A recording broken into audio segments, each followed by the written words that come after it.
नमस्कार मेरे मित्रों साथियों, मैं आपका अपना सचिन कुमार वर्मा स्वागत करता हूं आपके अपने YouTube चैनल सिलेक्शन पॉइंट पर। आज की करंट अफेयर की इस ऑनलाइन कक्षा में आप सभी का एक बार फिर स्वागत करता हूं। तो हम सभी जानते हैं, ठीक है, कि जो भी कॉम्पिटिटिव एग्ज़ाम्स हैं उसकी अगर आप प्रिपरेशन कर रहे हैं तो उसके लिए हमको सबसे ज़्यादा इम्पोर्टेंस अगर किसी चीज़ों में देना होता है तो जनरल अवेयरेंस या जीके जीएस जिसे हम बोलते हैं उसको, और साथ ही साथ में करंट अफेयर का जो पोर्शन है वह हर एक एग्ज़ाम में आता है। चाहे आप एसएससी की किसी भी एग्ज़ाम की प्रिपरेशन करें, चाहे आप यूपी ट्रिपल एससी के भी किसी एग्ज़ाम की प्रिपरेशन करें, यूपीएससी की प्रिपरेशन करें, चाहे स्टेट पीसीएस की प्रिपरेशन करें, आपसे करंट अफेयर के क्वेश्चंस ज़रूर पूछे जाएंगे। तो मैं आपके लिए डेली करंट अफेयर का सेशन कुछ महत्वपूर्ण टॉपिक पर ध्यान केंद्रित करते हुए लेकर के आता हूं, और साथ ही साथ में मैं राज्य भर सबसे पहले उत्तर प्रदेश राज्य की स्टैटिक जीके के भी कुछ प्रश्न कराते चल रहा हूं। और मैं आपसे यह सबसे आशा भी कर रहा हूँ कि आप सभी स्वस्थ होंगे और उत्साहित भी होंगे। तो शुरू करें क्या आज के सेशन को। तो सभी लोग एक बार वीडियो को लाइक कर दीजिएगा और शेयर कर दीजिएगा और चैनल को सब्सक्राइब कर दीजिएगा, ताकि मैं आपके लिए ऐसा कंटेंट डेली लेकर के आता रहूं। तो शुरू करते हैं आज के सेशन को। तो सबसे पहले हम करेंगे उत्तर प्रदेश राज्य के स्टैटिक जीके के कुछ प्रश्न।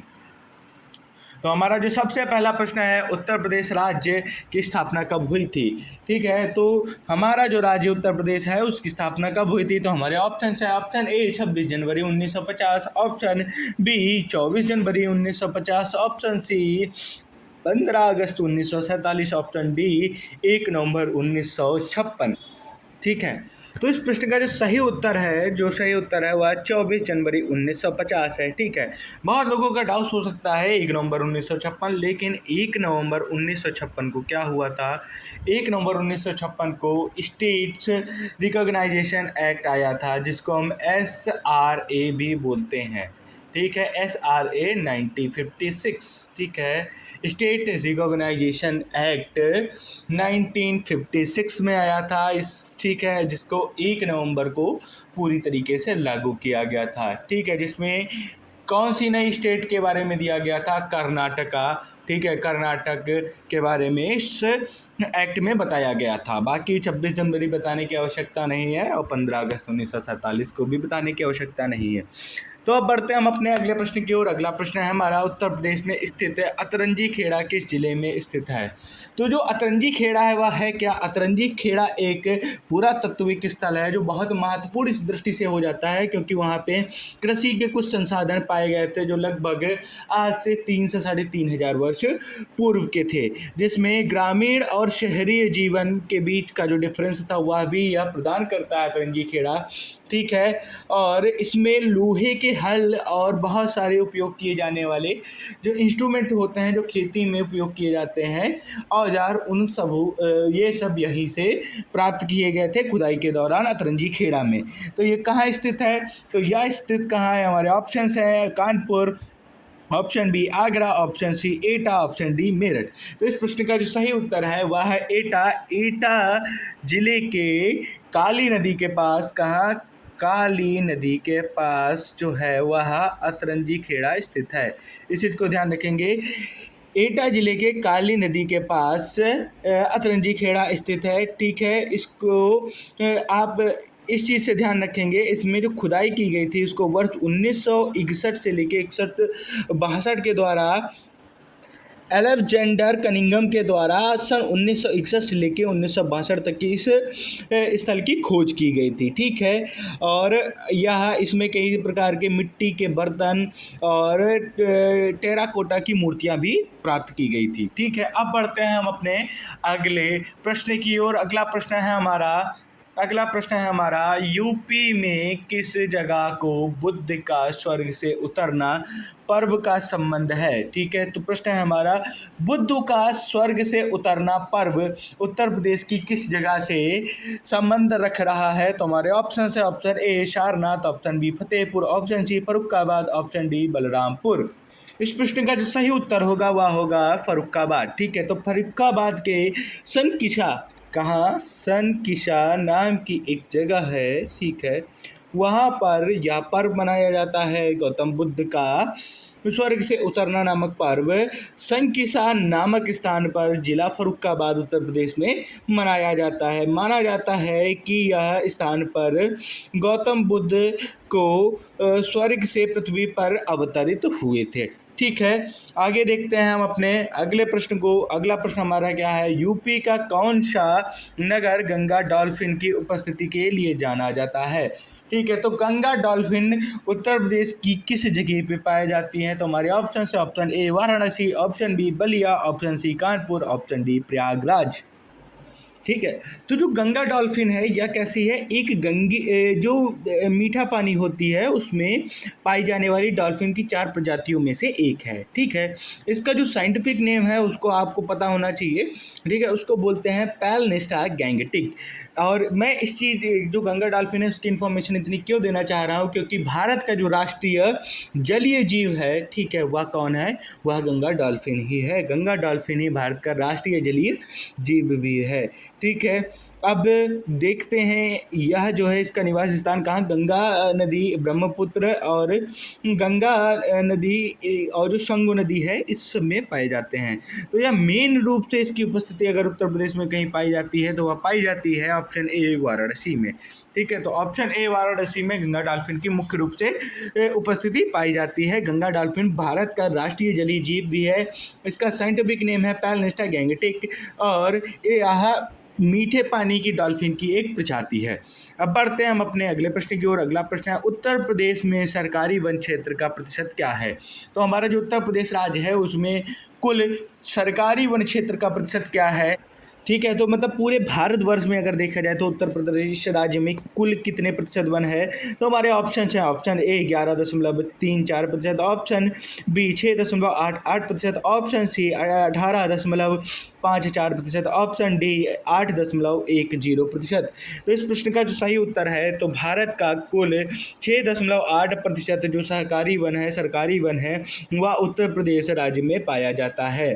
ठीक है, जो कि है लगभग 14,000 और 817.9 किलोमीटर स्क्वायर, मतलब वर्ग किलोमीटर के अराउंड पाया जाता है उत्तर प्रदेश में वन। ठीक है, उत्तर प्रदेश में वन क्षेत्र कितना है, 14,817.9 वर्ग किलोमीटर। ठीक है, और इसका प्रतिशत अगर पूछा जाए तो वह है 6.88%। तो ये थे उत्तर प्रदेश के कुछ महत्वपूर्ण एमसीक्यू क्वेश्चंस। अब हम शुरू करने जा रहे हैं अपनी डेली करंट अफेयर की क्लास को। तो सभी लोग जुड़े रहेंगे और कमेंट सेक्शन में एक बार सभी लोग कमेंट करके ज़रूर बताएंगे कि कैसे रहे ये प्रश्नों के बारे में कोई डाउट या किसी प्रकार की दिक्कत हो तो अवश्य कमेंट सेक्शन में हमें बताते रहें। ठीक है, अब शुरू करते हैं हम अपने करंट अफेयर सेशन को। इससे पहले मैं आपसे कुछ बात कहना चाहूँगा कि राह संघर्ष की जो चलता है, जो राह संघर्ष की चलता है वह संसार को ही बदलता है, वो ही संसार को बदलता है। जिसने रातों से जंग जीती, जिसने रातों से है जंग जीती, सुबह सूर्य बनकर वही चमकता है, सुबह सूर्य बनकर वही चमकता है। तो इसी प्रकार अगर आपको जीवन में आप सोच रहे हैं कि किसी भी प्रकार का संघर्ष ना हो तो उसके बिना आपको सफलता नहीं मिल सकती। ठीक है, अगर आपको कोई राज्य भी हासिल करना होता तो आप पुराने समय में देखते हैं तो उसके लिए भी युद्ध करना पड़ना होता था, तभी राजा बन सकते थे। तो आपको भी अगर अपने जीवन का राजा बनना है तो आपको संघर्ष करना पड़ेगा, एक युद्ध लड़ना होगा, जो कि वह युद्ध आपसे हो सकता है, आपकी जो ऐशो आराम है उससे हो सकता है। तो आप सभी को इन सब चीज़ों को त्यागना होगा।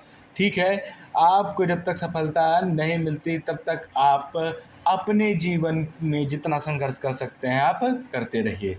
तो शुरू करते हैं आज के एमसीक्यू सेशन को इसी के साथ। तो हमारा जो सबसे पहला प्रश्न है, 19 सितंबर 2025 को सिंगापुर में आयोजित इंटरपोल एशिया क्षेत्रीय सम्मेलन में भारत किस समिति का सदस्य चुना गया। तो प्रश्न है हमारे एक बहुत इम्पॉर्टेंट प्रश्न हो जाता है, भारत का जो ग्लोबल लेवल पे जो रिस्पॉन्स है उसके हिसाब से 19 सितंबर को सिंगापुर में आयोजित जो इंटरपोल एशिया की जो क्षेत्रीय सम्मेलन हुआ, ठीक है।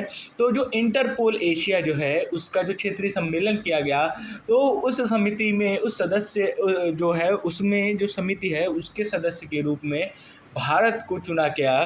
तो वह कौन सी ऐसी समिति है जिसके सदस्य के रूप में भारत को चुना गया? तो हमारे ऑप्शन है ऑप्शन ए इंटरपोल एशिया समिति, ऑप्शन बी इंटरपोल कार्यकारी समिति, ऑप्शन सी संयुक्त आतंकवाद रोधी task force, option D Asia प्रशांत सुरक्षा मंच।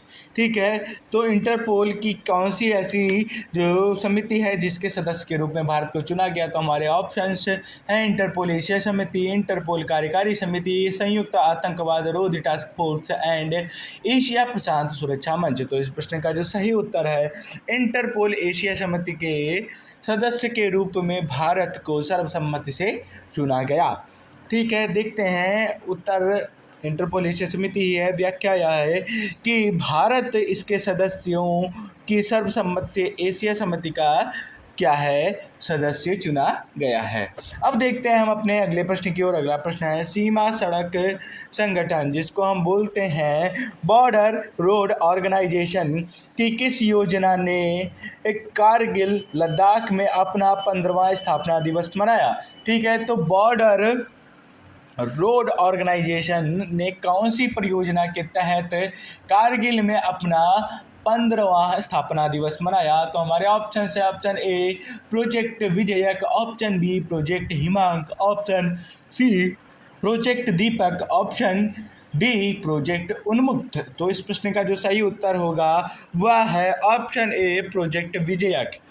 तो जो प्रोजेक्ट विजयक है या जो BRO है, ठीक है, मतलब बॉर्डर रोड ऑर्गेनाइजेशन, इसका एक बहुत ही महत्वपूर्ण एक प्रोजेक्ट है, एक परियोजना है, ठीक है, जिसमें कारगिल और जयशंकर क्षेत्रों में सड़क है, पुल हो गया और जितनी भी जो ट्रैवलिंग से रिलेटेड जो वस्तुएं हैं, ठीक है, पुलिया हो गई और रोड्स हो गए, हाईवेज हो गए, इनका निर्माण और इनका रखरखाव करना शुरू किया है BRO ने। किस वर्ष से? वर्ष 2010 से इन्होंने यह कार्य करना शुरू किया है। इसका नाम कारगिल के जो भारत ने कारगिल में जो युद्ध हुआ था जिसमें ऑपरेशन विजय चलाया गया था, उसको प्रेरित होते हुए इस जो पूरा प्रोजेक्ट है उसका नाम रख दिया गया है प्रोजेक्ट विजयक। ठीक है, देखते हैं इस परियोजना का श्रेय कारगिल क्षेत्र की सड़कों और बचाव कार्यों को दिया जाता है। आगे देखते हैं हम अपने अगले प्रश्न की ओर। भारत सरकार और एशियाई विश्व बैंक जो है एशिया विकास बैंक ने असम शहरी क्षेत्र विकास परियोजना के लिए कितनी राशि का ऋण समझौता 22 सितंबर 2025 को किया? तो अभी भारतीय सरकार और एशिया डेवलपमेंट बैंक ने जो असम है उसके शहरी क्षेत्र के विकास परियोजना के लिए एक ऋण समझौता किया है 22 सितंबर को। तो वह कितने मिलियन का है? तो हमारे ऑप्शन है option A $100 million, option B 150 million, option C 125 million dollar, option D 200 million dollar.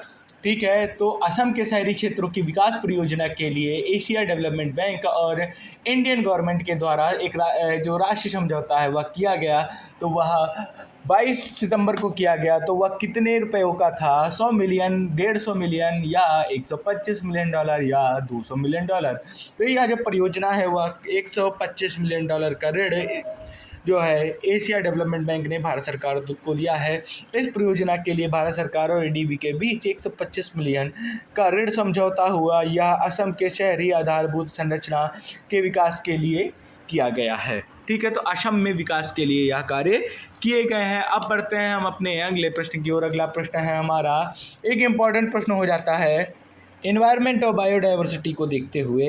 ठीक है, तो बायोडाइवर्सिटी बियॉन्ड नेशनल जुडिक्शन, ठीक है, राष्ट्रीय क्षेत्राधिकार से परे जैव विविधता संधि जो है, ठीक है, जिसको हम मरीन बायोलॉजिकल डाइवर्सिटी की किस स्थिति से प्रभाव में आएगी? ठीक है, तो हमारा प्रश्न है जो मरीन बायोलॉजिकल डाइवर्सिटी है, ठीक है, आप ध्यान रखेंगे मरीन बायोलॉजिकल डाइवर्सिटी है वह किस स्थिति से प्रभाव में आएगी। प्रश्न है हमारा, और यह किसके अंतर्गत आ रही है, वह करा रहा है बायोडाइवर्सिटी बियॉन्ड नेशनल जुरिडिक्शन। ठीक है, तो राष्ट्रीय क्षेत्राधिकार के जो बाहर की जो भी जैव विविधता है उनके लिए यह संधि, जिसको हम मरीन बायोलॉजिकल डाइवर्सिटी कहते हैं, वह किस तिथि से प्रारंभ की जाएगी। तो हमारे ऑप्शन है ऑप्शन ए 1 जनवरी 2026, ऑप्शन बी 10 मार्च 2026, ऑप्शन सी 17 जनवरी 2026, ऑप्शन डी 22 सितंबर 2025।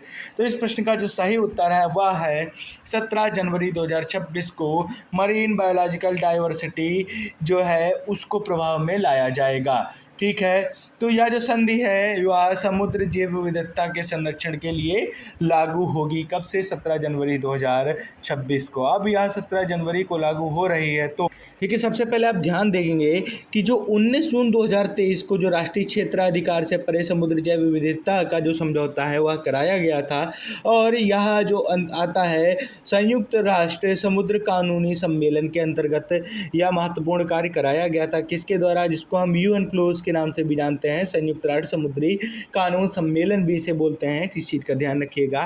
ठीक है, तो 17 जनवरी 2026 को यह लागू किया जा रहा है। आगे बढ़ते हैं हम अपने अगले प्रश्न की ओर। अगला प्रश्न है, नंजरायण पक्षी अभ्यारण्य तमिलनाडु में कौन सा पक्षी पहली बार देखा गया? तो प्रश्न है हमारा, नंजरायण जो पक्षी अभ्यारण्य है, नंजरायण वाइल्ड जो बर्ड सेंचुरी है, उसमें कौन सा पक्षी जो है उसको पहली बार देखा गया? तो हमारे ऑप्शन है रेड नेक्ड फैलोरप, ऑप्शन बी भारतीय गिद्ध, option C spoonbill, option D Siberian crane. तो इस प्रश्न का जो सही उत्तर है वह है जो रेड नेक्ड फ्लोरैप है। ठीक है, नेक्ड फ्लोरैप जो है इसको पहली बार नंजरायण पक्षी अभ्यारण्य तमिलनाडु में देखा गया। ठीक है, यह पक्षी आमतौर पर आर्कटिक क्षेत्र में मिलता है और पहली बार यहाँ रिकॉर्ड हुआ है। तो हमारे भारत में यहाँ पहली बार रिकॉर्ड हुआ है। कहाँ पर? नंजरायण पक्षी अभ्यारण्य। ठीक है, नंजरायण वाइल्ड सेंचुरी पे।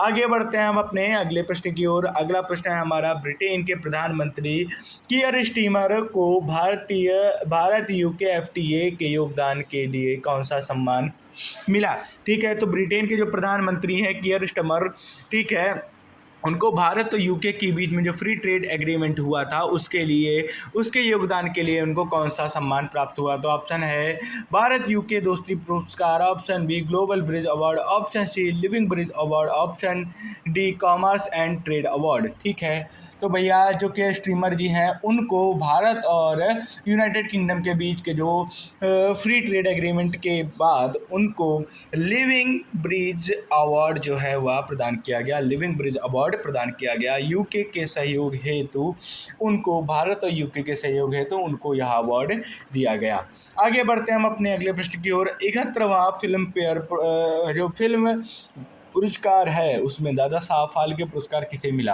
तो प्रश्न है हमारा, जो राष्ट्रीय फिल्म पुरस्कार 2025 है उसका जो दादा साहब फाल्के जो अवार्ड है वह किसे मिला? तो ऑप्शन है हमारे, option A Mohanlal, option B Shahrukh Khan, option C Rani Mukherjee, option D Vikrant Massey.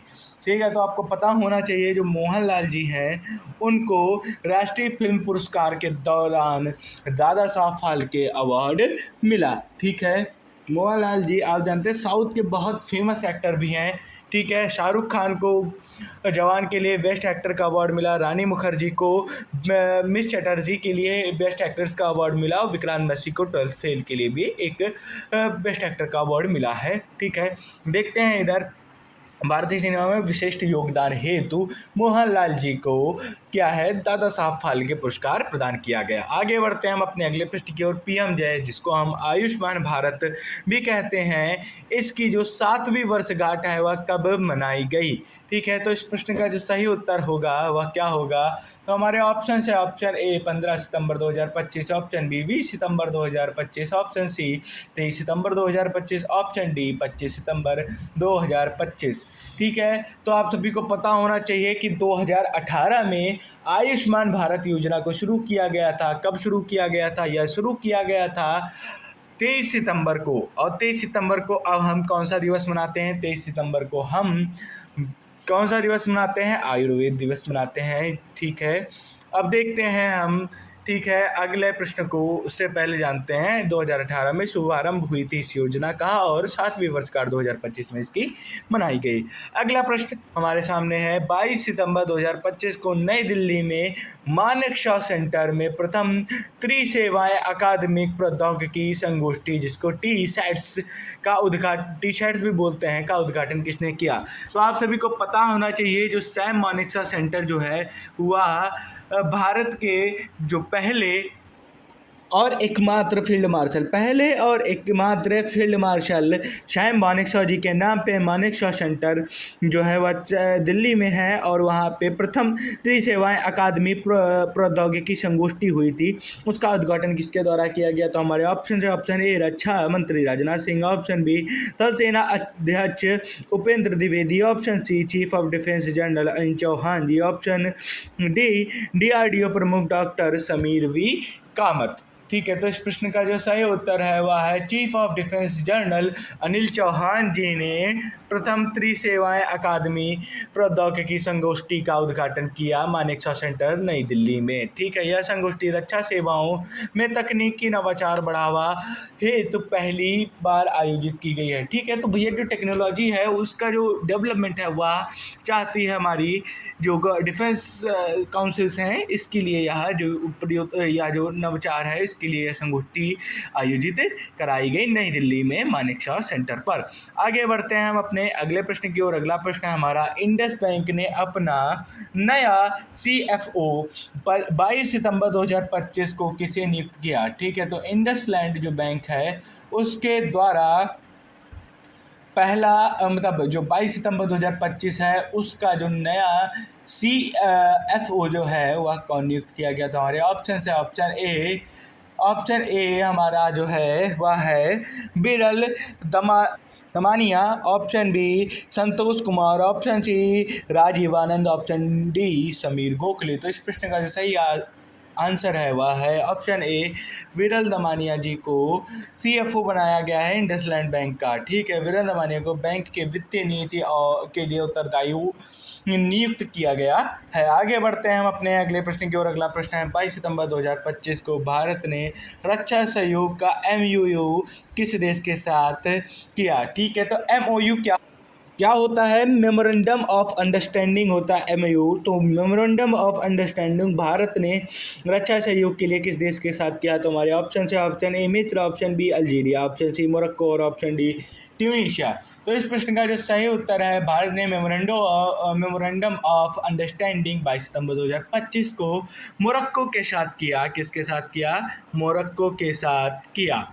ठीक है, तो इसे रक्षा उत्पादन प्रशिक्षण और तकनीकी में सहयोग बढ़ेगा। आगे बढ़ते हैं हम अपने अगले प्रश्न की ओर। अगला प्रश्न है इस भारतीय अधिकारी को PFM कार्यक्रम 2025-26 के लिए चुना गया है। तो PFM कार्यक्रम 2025-26 के लिए किस भारतीय अधिकारी को चुना गया है? तो हमारे ऑप्शन है Shri Vivekanand Gupta, option C Shri Rajiv Kumar, option Shri Ashok Mehta, option D Shri Anil Sharma. PFM का मतलब है प्रोटीन फैमिली। ठीक है, तो जिस कार्यक्रम के लिए भारत के नए अधिकारी किसे बनाए गए हैं? तो हमारे ऑप्शन है विवेकानंद गुप्ता, श्री राजीव कुमार जी, अशोक मेहता जी, अनिल शर्मा जी। तो इस प्रश्न का जो सही उत्तर है श्री विवेकानंद गुप्ता जी को प्रोटीन फैमिली कार्यक्रम के लिए 2025-26 के लिए चुना गया है। ठीक है, यह चयन उनके वित्तीय प्रबंधन में योगदान हेतु दिया गया है। ठीक है, तो आज यहीं पे आपका करंट अफेयर सेशन समाप्त होता है। मैं कल आपसे फिर मिलूंगा एक नई क्लास के साथ, एक नए कॉन्सेप्ट के साथ। तो आज के लिए धन्यवाद मित्रों। चैनल को लाइक कर दीजिएगा, शेयर कर दीजिएगा। धन्यवाद मित्रों। जय हिंद, वंदे मातरम।